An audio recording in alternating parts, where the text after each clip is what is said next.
Hey everybody, this is Darren Sabedra again, Bay Area News Group, Mercury News, East Bay Times, here with Mike Lefkow and Joseph Dycus. Guys, we made it through one round of the playoffs, and I had a lot of fun last weekend. I mean, covering the game where I was. I mean, Yes. Lindo overcoming a 21-point deficit in the first quarter to take a lead in the fourth quarter against mighty San Ramon Valley, and then San Ramon getting off the mat and winning in overtime. I mean, was one of the games of the year. Last two times I've been at San Ramon, both games overtime, both games classics. And one of the games is going to be a rematch this weekend that we'll discuss here in a minute. But we were just talking a little bit off air. Our records last week here on the Pick Show, we were a bad NFL division. I went 8-8. Joseph, you went 7-9, and Mike Lefkow 6-10. Joseph Dycus, I think that's largely due to the competitive equity format used in the CCS. Yes, it was. The NCS is kind of half and half, like we've discussed many times, that it's somewhat competitive equity where it seems to penalize Campolindo. Right. And everybody else hasn't had to deal with that as severely as the Cougars.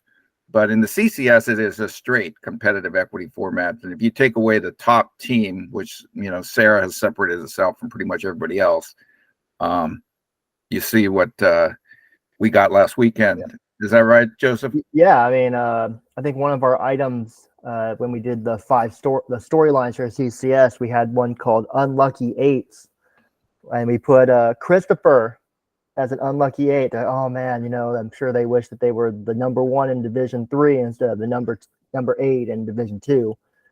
Well, looks shows what kind of parity there is in CCS, that Christopher upsets Midi.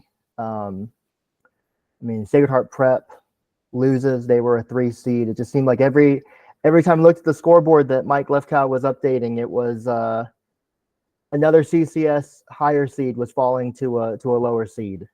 No doubt about that. I mean, Mike Lefkow, you've seen many formats. No format is flawless. The CCS clearly is not a flawless system, but it gets what the administrators want. It gets tight games for the most part, right? Yeah, I mean, you're right. No system is flawless. Mm-hmm. But I think the CCS has closed the gap a little bit more than NCS. And, you know, I was reading stuff about Sac Joaquin section this week too, and there's complaints about their format, which is also, I think, determine the divisions before the playoffs. I hope that North Coast section eventually does something similar to CCS. It makes for a better playoff.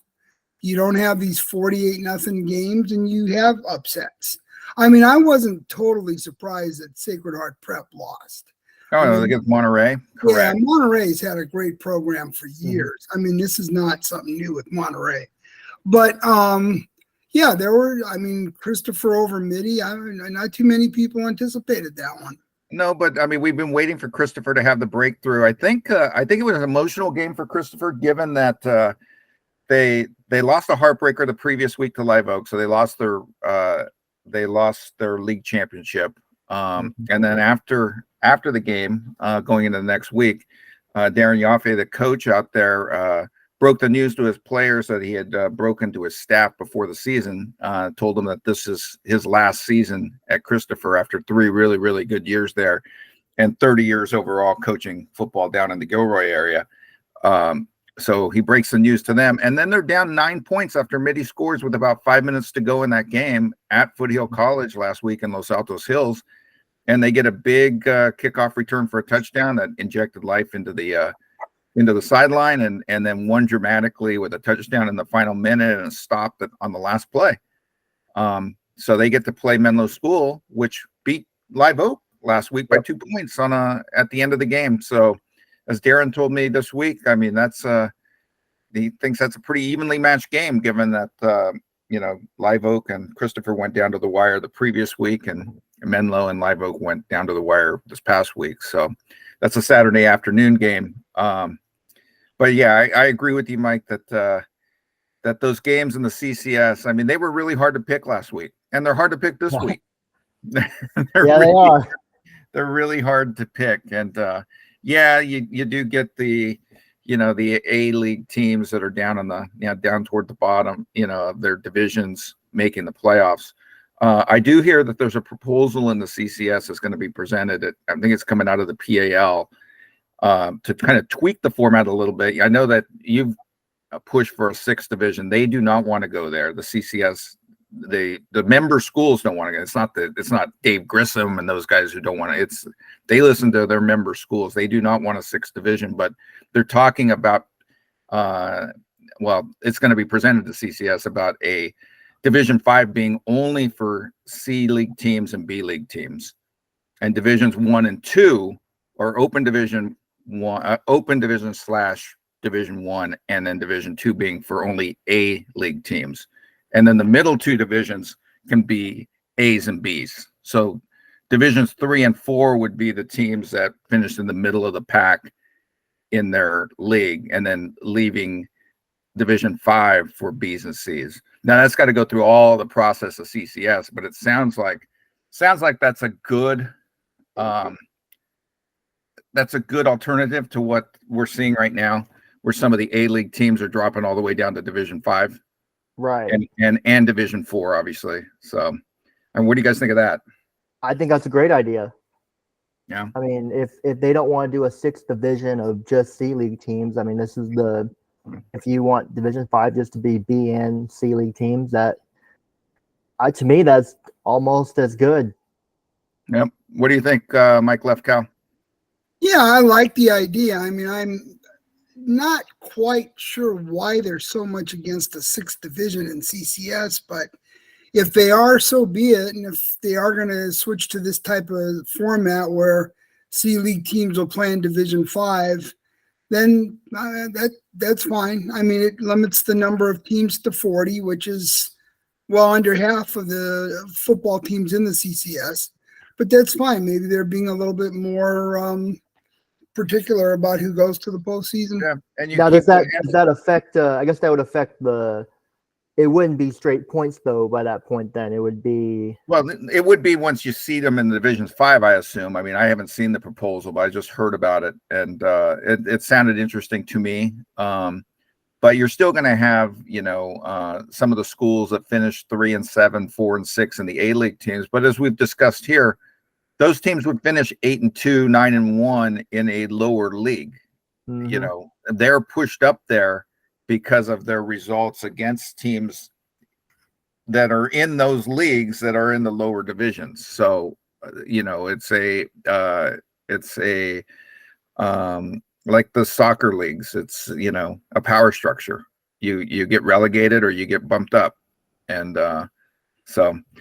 I mean, it'll be interesting to see if that goes through all the channels at CCS. We'll obviously follow that. Anything else you guys want to discuss before we talk about the big ones this weekend? Well, I guess Michael Peters, he announced this Saturday, or the school and the program announced on social media that he will be stepping down as McClymonds head coach at the end of the year. Got to talk to him this weekend. If you want the full story on that, you can read the Mercury News East Bay Times. Great story by Joseph that he wrote on his quote-unquote day off on Sunday, getting a hold of Coach Peters. Are there ever days off? No, there aren't any days off in this business. You know that. So Joseph wrote that story, really good story. As we mentioned, the Christopher coach is also stepping down. And then the tip of the cap to the San Mateo Daily Journal, which broke the news yesterday that Steve Salle is stepping down at Aragon. So that's 3 openings right there at good schools: Christopher, Aragon, and McClymonds in Oakland. So and more will be coming, I imagine. I'm sure there will be more. It is a very tough job. High school sports, as Mike Lefkow has mentioned on numerous occasions, is a different beast than it was 20, 25 years ago. It keeps changing, right? It does.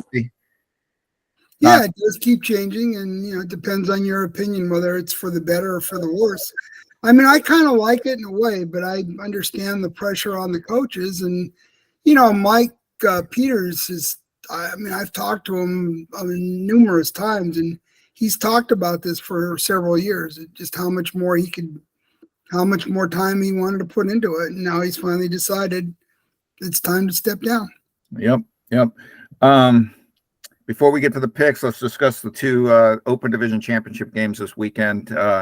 Now these are finals for, you know, the winner will move on to a state game in both of these matchups, and then the loser will drop down to play in the Division I final next week, while the Open champion gets a bye into whatever state round they're picked. If Serra wins, they're going to get a couple of byes. Yeah, because they're not going to play until December. What is that date? December is it the 10th, the 9th? Yeah, somewhere. That weekend, the second Saturday in December. But anyhow, we got De La Salle, San Ramon Valley, the rematch. I've been thinking a lot about this game since I'm going to be covering it. Saw San Ramon Valley last week. They came very, very close to bowing out against Campolindo. Mike Lefkow, Kevin Macy, he sold us a bill of goods again. I wasn't sure they were going to be able to compete, and for a minute there, it looked like they weren't. But Kevin Macy's one heck of a coach and runs one heck of a program there at Campolindo. Yes, he does. He's been doing this for many, many years, and he says the same thing every year. It's not fair. And I sympathize with him. I mean, Campolindo, you look at their enrollment, and it's a much smaller school than some of these other Division I programs are.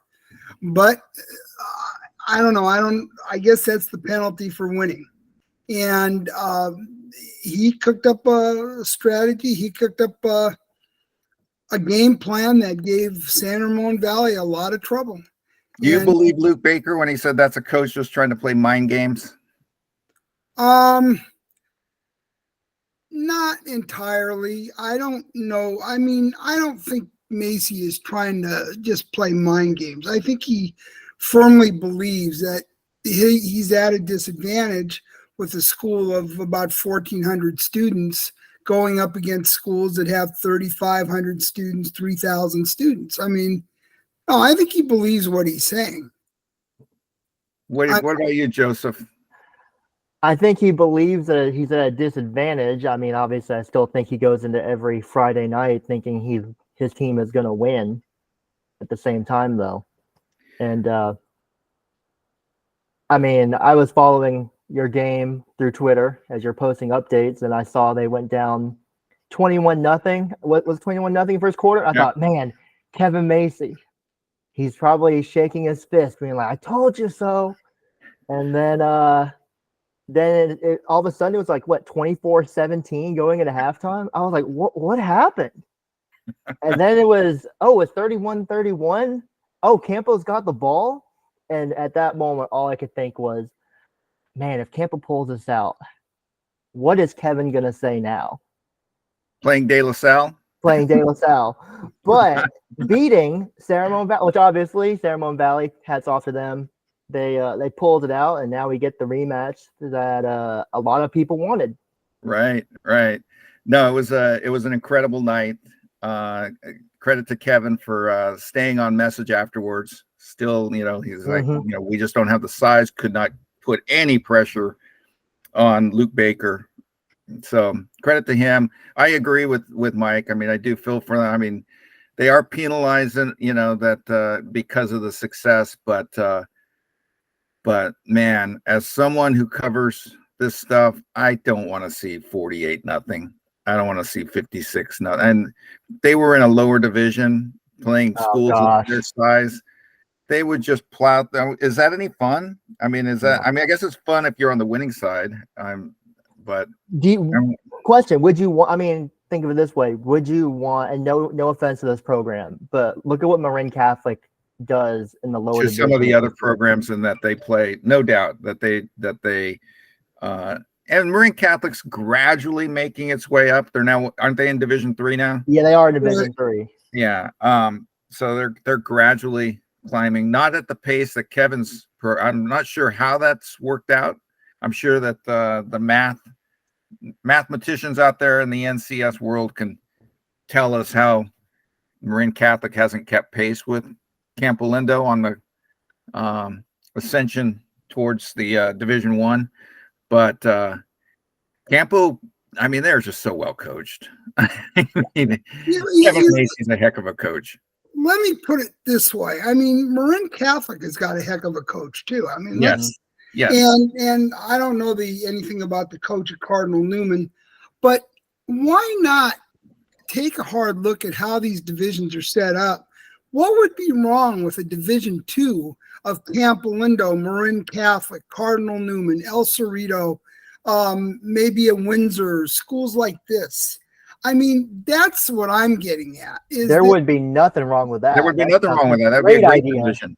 That would be a great division. And that way you're not leaving Liberty and Antioch out of the playoffs. I mean, that because you moved Campolindo all the way up, where you now you've sacrificed a good 7-3 team, right? That is in our final top 25 in our rankings. They had the massive hiccup against San Ramon, which they threw because they had 1 million turnovers, I guess, in the first quarter. Right. Other than that one quarter, they had a pretty impressive season. They took Los Gatos down to the wire. They lost to Los Gatos by a point, and they only lost to Pittsburgh by like 2 or 3 scores. It was like 31-14 or something like that. Well, you look at I talked to another coach about Mike Cable, the coach at Liberty, who was at Prospect High before, and I remember when Cable was hired by Liberty, a lot of people were saying, "Who? I mean, who is this guy?" And this one coach told me, and as a coach that I respect, he told me, he said, Mike Cable is a damn good football coach. This was not just some, just pulling a name out of a hat.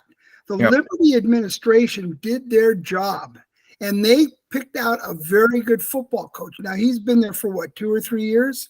Mm-hmm. So he may not have his program as well established as a veteran coach, but Mike Cable knows what he's doing. Liberty is a good football team. They should not be at home during this postseason. And they didn't schedule cupcakes. I mean, they should be credited for scheduling San Ramon and Los Gatos. Right. And okay, maybe Liberty had a bad game again. Well, they did have a bad game against a really bad quarter. Really? It was 42. Yeah, they threw 3 interceptions in the first quarter. I mean, okay. Look at USC, how bad they've been this year. I will not. They still only got 3 losses, but I mean, teams have bad games. That's just the way it is. Yep. We're gonna before we move on to the picks, let's discuss the Serra Wilcox situation. Wilcox, the surprise winner last week, routing St. Francis, scoring 52, one of the all-time great wins in Wilcox history. My former colleague, Mark Gonzalez, longtime Major League Baseball writer, has talked to Mike Lefkow. Mark is a Wilcox alum, huge Wilcox fan, still follows every minute of the Chargers season. Gonzo was pretty impressed last week, huh? Pretty fired up, right, Mike Lefkow? Oh, I got several texts from him on Sunday. Yeah, he was. He said that in his mind, this was one of the 5 greatest victories of all time at Wilcox. And I mean, I don't know the history of Wilcox like he does. It's a rich history. It is. And you could tell he was really excited about that win. And, he might be right. That might be one of their 5 best. I mean, I'm sure Coach Rosa could tell us if, what he thinks. But, I mean, that was a tremendous victory for Wilcox. Let's put your coaching hat on, Mike Lefkow. If you're Paul Rosa going up against Serra, at what point do you say, you know what, maybe it's not happening tonight, and you want to be ready and fresh for Los Gatos or St. Ignatius next week, which, the loser of the open game falls into the Division I championship next week for a ticket to a NorCal regional? Well, I mean, and this is the, you talk about the good and bad things of high school football. Yeah. This is one of the bad things about it. Okay. And why I have preached and will preach again and again and again, it's time to separate the public schools and the private schools. And I know everybody's heard it before, and I'm a broken record. But, okay, if you're in Rose's shoes, I guess probably what I do is if a kid suffers the least little bit of injury he's out for the rest of the game. You know, it's like I was talking to the Woodside coach, Evan Usher, who they're great running back. He suffered a little bit of an injury, and he might have been able to come back sooner than he did, but the coach of Woodside is pretty sure he'll be back for this weekend's game. And I don't know if they may have held him out a week longer than necessary.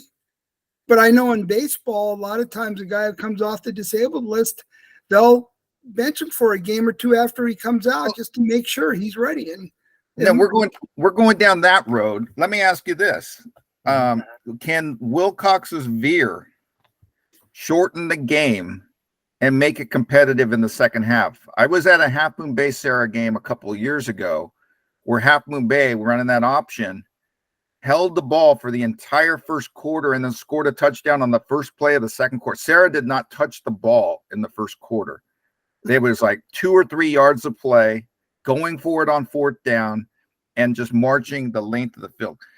Can Wilcox do that? And I go back to the Valley Christian game 2 weeks ago or 3 weeks ago with Serra and Valley, and Valley runs the ball too like that. And can they or do you think Patrick Walsh, having played at De La Salle, having coached at De La Salle, knowing the veer inside and out, do you think it won't be much of an advantage for Wilcox running the unusual offense? Well, if I'm not mistaken, in that Half Moon Bay Serra game, you know, Half Moon Bay held the ball the whole first quarter, then scored on the first play of the second quarter. But didn't the final score end up being running clock nature? Yeah, they got blown out after that. Yeah. I mean, so that's the thing, is that, okay, Half Moon Bay did a great thing for a quarter and scored the first touchdown, but at some point, Serra was just superior and took over. And who's to say that won't happen if Wilcox does the same thing? They hold the ball for the first quarter, score the first touchdown, and end up losing 48-7. I mean, Serra is playing at a different level this year. That is a great football team. Yeah.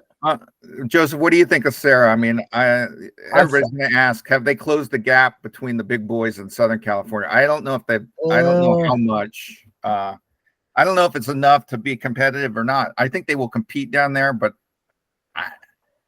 and we can talk about that more on another show. But let's discuss how good this Serra team is, and if you're Russo, how do you handle it?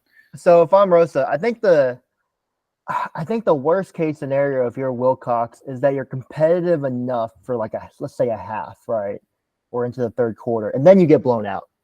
So you've worn down your guys. And I want to know, Lefty, what you think about this. Let's say you end up losing 42-17 or something, right? But it's 17-21 in the third quarter, and then Serra pulls away. By that point, is that the worst case scenario for Rosa, where your team has gotten worn down now for most of the game, and then you've got to turn around and play either Los Gatos or SI for the next game? Because I don't, even if they do what you talked about, Darren, where they hold the ball for a whole quarter, can they do that? You know, can they do that for the entire game? I just don't. I mean, I think the time of possession for Wilcox to have a chance is going to have to be somewhere in the neighborhood of 35-13, 36-12. Mm-hmm. Right? Right. Like if they run for a 40-yard gain, that's a bad thing because they want to hold the ball. They want like 4 yards, 5 yards. They want that clock running, and they want to shorten this game. They want this game to be over in 2 hours. Yes. I think one thing you have to remember is that Paul Rosa has been with his team the entire season. He knows that team's mindset. He knows the mindset of the players, and he's got to be the one who reads the mindset of the players and make some determinations. I mean, me sitting here right now saying, okay, if a Wilcox kid slightly turns his ankle in the second quarter, but can go back in and play, do I put him back in, or do I just say, nah, let's save you for whoever we're going to play next week? I mean, that is something you have to think about. Yeah, a lot to think about there, but always compelling, always intriguing, and high school's never a dull moment. We're going to speed right through these picks. We took a little bit more time on the opening, which was great discussion. Yeah. Thank you we're going to do 15 games this week, down from our usual 16. Last week, as we noted, 8-8 for me, 7-9 for Dycus, 6-10 for Lefkow. Lefkow now trails me by 10 in the season standings, running out of time. And I haven't done the math, but I'm guessing you're mathematically eliminated, Joseph, at now something like 19 or 20 games out. Let's start with NCS Division 6, Salesian at Moreau Catholic. These teams played earlier this year. Moreau won by 2. Last year they played in the playoffs. Salesian won by 4. It's going to be another really, really close game. Moreau, I think that trip last week to Arcata, that trip can bond a team, especially after a win. I'm taking Moreau to win a narrow game over Salesian. Joseph, who you got?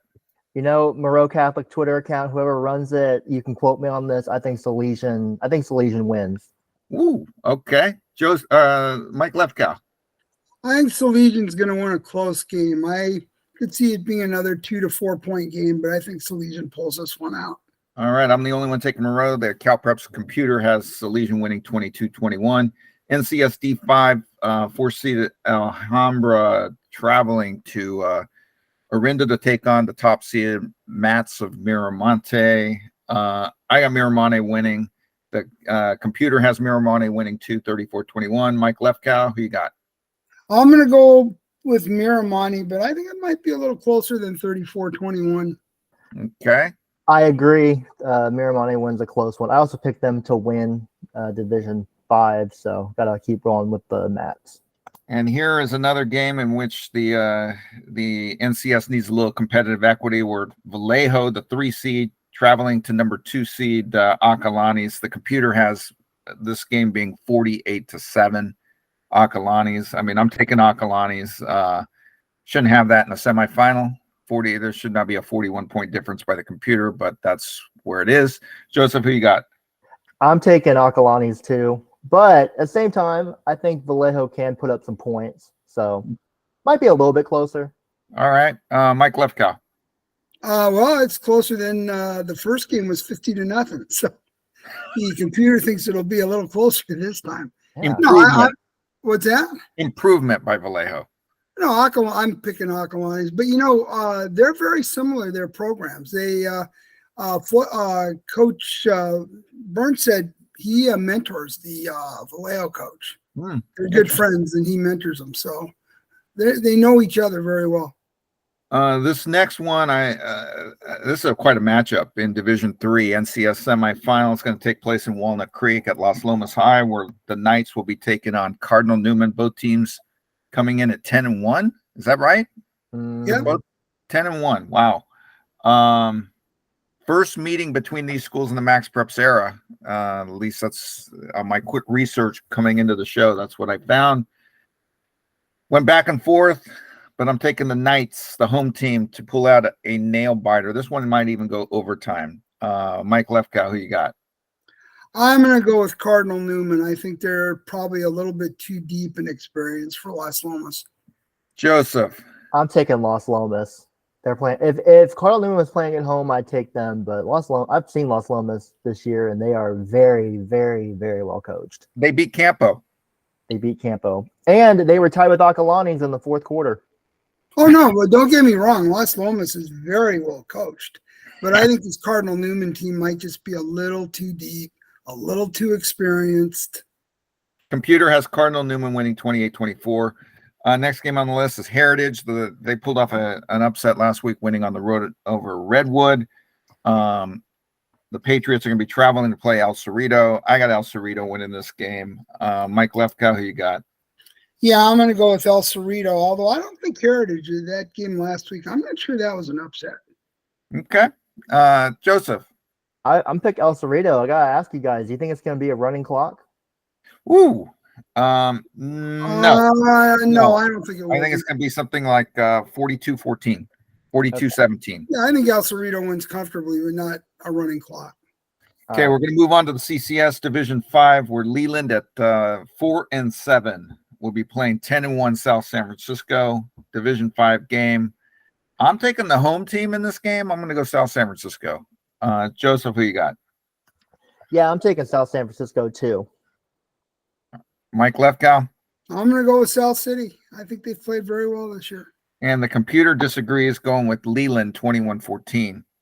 The next one, also in Division 5, Santa Teresa, 5-6 now, playing the top-seeded Wildcats of Woodside.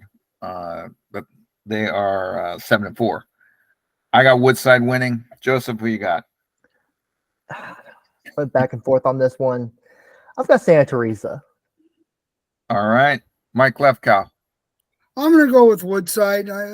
From what I understand, I think Usher will be able to play in that. All right. Go with Woodside. And the computer says Woodside 24-22. A lot of close games in the CCS again this week. A lot of close games. So, anyhow. Joseph, you there? I am here. Disconnected for a second. Yeah, we saw you freeze. I was a little worried that we lost you completely. Mike Lefkow, you're still here, right? I'm still there. All right, just a handful more games left. CCS Division 3, we've got the 4th-seeded Chieftains of Palma traveling to top-seeded MA. Palma at 4-7, but I think that's obviously misleading since they had to forfeit some games. I think their overall record is really 7-4. Yeah, they had to forfeit 3 games. Yep. I got Palma winning. I think the southern end of the CCS has really, really shown something here, at least through the first weekend of the playoffs. I think they play some pretty good football down there. It was unfortunate that their best team had to play Serra. Oh, yeah. Yeah, last week. But anyhow, I got Palma winning. Joseph, who you got? Yeah, I've got Palma winning too. Mike Lefkow? Yeah, I'm going with Palma. And did we pick Division 4 already? Oh, my bad. Thank you for you froze, and I was like worried, and I skipped Division 4. So we're gonna circle back. But the computer has Palma winning 27-21. Let's go back to CCS Division 4. We're third seeded Branham, 9-2, traveling to Mountain View, the second seed, 5-6. I had Branham winning this, so I obviously took Branham. I assume you took Mountain View, Joseph, since you have of course. Mountain View winning. Mountain View, obviously, the emotional story at the beginning of the season, right, Joseph? Yes. And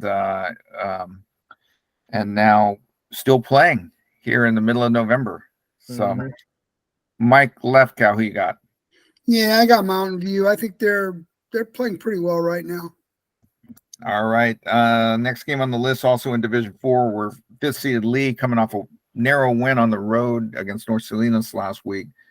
Traveling to play Palo Alto, which after that stretch of not scoring points after Alex Simon, our former colleague here at the Bay Area News Group, wrote about Andrew Luck being helping out the quarterback situation. They finally figured it out. Maybe they've started listening to Coach Luck because they've scored a lot of points here in the last down the stretch. I got Palo Alto beating Lee. I think it'll be close, though. Lee's had a great season. Joseph, who you got? I've got Palo Alto. I went back and forth on this one though, because they're both very good teams. Yeah. Mike Lefkow. I'm going with Palo. Yeah, they're on a roll right now offensively. Yes, they are. And the computer actually says low scoring, 21-14. Maybe it's taken into account the 3 shutouts. It might. Yeah. Okay, we've already done CCS Division 3. We're going to move on to CCS Division 2. This game is Saturday afternoon. Where Menlo School at 10-1 will be home to play 10-1 Christopher. And as we noted earlier, that Darren Yaffe, the coach at Christopher, is stepping down at the end of this season. Joseph Dycus, will this be coach's last game? I think so. Menlo School, I mean, they found a way to win against a very, very, very good Live Oak team. A Live Oak team that beat Christopher. So by what is it? They won by 2. Process of elimination. They won by 2. But transitive property here. Okay. Menlo School beats Live Oak. Live Oak beats Christopher. Thus, Menlo School beats Christopher. So, Mike Lefkow, will this be Coach's last game? I'm afraid so. I think Menlo has got a pretty good team. I think they're well coached. Christopher's well coached, but I think Menlo wins this game. I do not think this is Coach's last game. I think beating Mitty in that last 5 minutes with their season on the line, down 9 against a WCal school, never having beaten a WCal school in the program's history, winning that game on the road, bus ride back home, getting ready for Menlo School, which, they don't get the Live Oak rematch, but instead they get the team that just beat Live Oak. I got Christopher winning. I think this is going to be a classic. And the computer also thinks it's going to be maybe a classic. 22-21 Christopher, according to the computer. So this should be a heck of a game. 4 more games, then we're going to wrap it up. We've got CCS Division 1. Los Gatos. I think I know who you guys were picking because you both picked Los Gatos to win this division. They will be on the road to face the 3 seed St. Ignatius Wildcats, which took down Valley Christian, the team I had winning this division, in a narrow game last week, scoring with 8 seconds to go. So it'll be the Wildcats against the Wildcats on Friday night in the Sunset District of San Francisco, right? That's where SI is. I think so, yes. Joseph, I'm gonna let you go first. Well, I mean, like you said, I picked Los Gatos to win Division 1. I have no reason to change my mind on that. I think for the second week in a row, Los Gatos beats a WCal team from the city.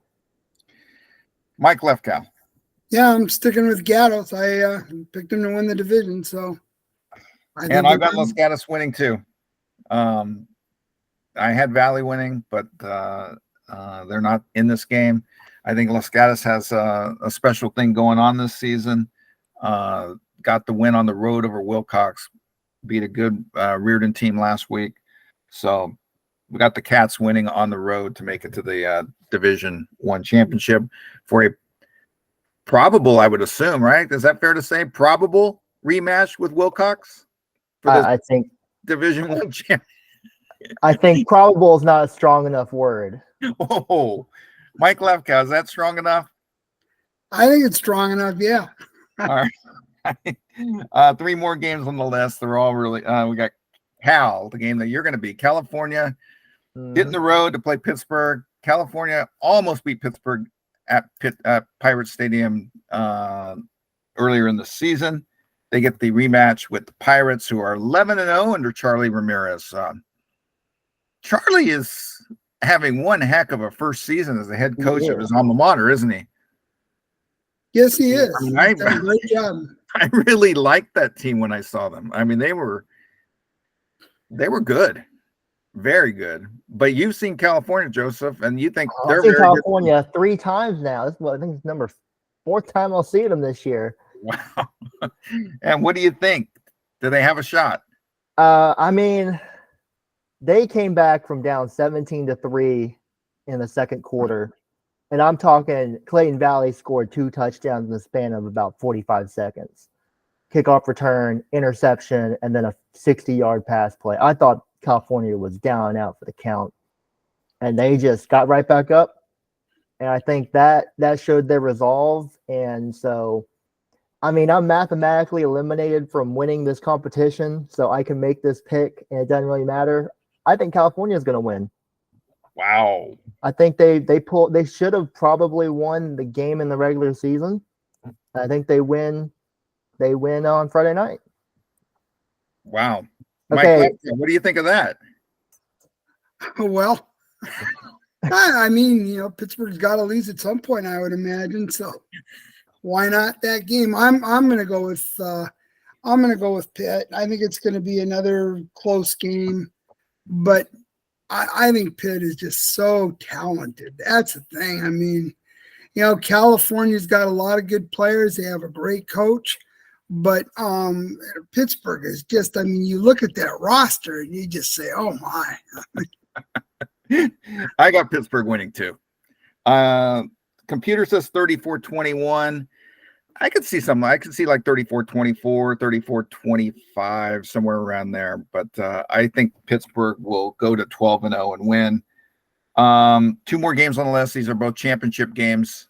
But again, the loser of these games will move on to the Division I finals next week. So in the CCS Open, we've discussed this game quite a bit. Wilcox, Serra. I got Serra winning. Joseph. Yeah, I've got Serra winning. Mike Lefkow. Yep, I'm going to go with Serra. So everybody on Serra. The last one on the list, the rematch of the classic game last month, is going to be played at Dublin High on Friday night. We're San Ramon Valley, which almost didn't make it. Had to score in the last minute or so, and then won the game in overtime last week against Campo. They're going to get their shot to play De La Salle again and possibly become the first North Coast section team in 32 years to beat the Spartans. I am going to go with De La Salle. I look back at that game last time. It was really close. San Ramon was in control. I thought San Ramon played a better first 3 quarters. De La Salle won the first half of the 4th quarter, and obviously San Ramon won the second half of the 4th quarter. Could have won it with a field goal at the end, didn't, and then lost it in overtime. I look at how San Ramon did it. They did it with Luke Baker running all over the field. I got to think that De La Salle will have a scheme to stop that. Maybe they'll follow Campo's playbook, because Campo did a nice job of keeping Baker from running for 20, 30 yards up the middle of the field. So I can see that not being there, which means he's going to have to pass. And I don't know if his top receiver, who got injured, got knocked out trying to make a tackle in the first half last week. I would be surprised if he's available. I haven't heard one way or another. But so if he doesn't have his top receiver, I think De La Salle wins. Will it be close? I think it'll be close, but I think the Spartans will win. Joseph Dycus, who you got? Look, I pick against De La Salle in NCS games, and so far I've been wrong every time, as has everyone else for the last 30 years. One of these 32. times, the last 32 years, eventually someone's gotta beat De La Salle. I think, San Ramon Valley, it's hard to beat a team twice in the same season. So talk myself into San Ramon Valley. I think they pull it out. Mike Lefkow. I really think this game might come down to coaching adjustments from the first game they played. And they're both well coached. They're both very good teams. But I'm going to stick with De La Salle. I think that, until somebody finally beats them, you might as well just go with the team that keeps winning. They put a lot of pressure on Luke Baker last game, and he was able to step up in the pocket and take off running. I mean, daylight after him. One of his big runs was at least a 50-yarder there that set up their tying touchdown late in the 4th quarter. Do you think those lanes will be there Friday night, Mike Lefkow? No, I don't. And I also think that they'll have somebody tailing Baker everywhere he goes so that those lanes aren't created. Right. But if they don't have Owen Scott, if San Ramon doesn't have Owen Scott, that means they're going to be without Scott and Paul Mendoza, 2 of their best weapons. And at some point, that's a great equalizer I should never say a great equalizer for De La Salle, because no one's been equal to De La Salle in North Coast section for 30-something years. But you're taking away 2 huge players from San Ramon Valley, and that's bound to make a difference. Joseph? I will say, if you have someone spying or, watching Luke Baker, that does open up. That takes one guy out of coverage, right? If his job is, so maybe you take away that Luke Baker running lane, but you open up a lane in the passing game. Yeah, but the thing is, if you know that if Owen Scott can't play, San Ramon is without one of its best receivers, maybe it's worth a gamble to do something like that. You know what really struck out though in this last game with San Ramon? Because remember, Palma Mendoza played the first 5 games of the season, or first 4 or 5, and then got hurt against Liberty, didn't play against Clayton. San Ramon wasn't able to do much on the ground. They weren't able to do much on the ground against De La Salle, except for Luke Baker running crazy. But Matthew Garibaldi is now a big part of that offense, which he was not. He's now playing the Palma Mendoza role, and he had a huge game against Campolindo. I mean, he ran for over 100 yards. He ran in the first touchdown. He ran in the winning touchdown in overtime. He was also the safety valve for Baker on the sideline. So Baker, whenever he felt pressure, was able to throw out to him. And Garibaldi was making those runs on short passes out, in the flat. That will help San Ramon, obviously, that they have a running back where Baker's not going to have to do all the running. Mm-hmm. So yeah, good point. So we'll see how it goes. Thanks for watching. This was a long one, but this was a fun time of the season, and lots and lots to talk about. Check out our coverage all weekend, mercurynews.com, eastbaytimes.com. Send in your Athlete of the Week nominations. If you're a winter sports person, we are getting ready for some basketball previews and all the other stuff to get ready for the winter transition. But that's all I've got. You guys got one last shot? You guys good? Well, we went for what, about 45 minutes, 50 minutes. How many teams did we jinx? And how many teams did we give bulletin board material this week? Very good point. Mike Lefkow, last shot. Just looking forward to seeing how some of these games turn out. Me too. All righty, man.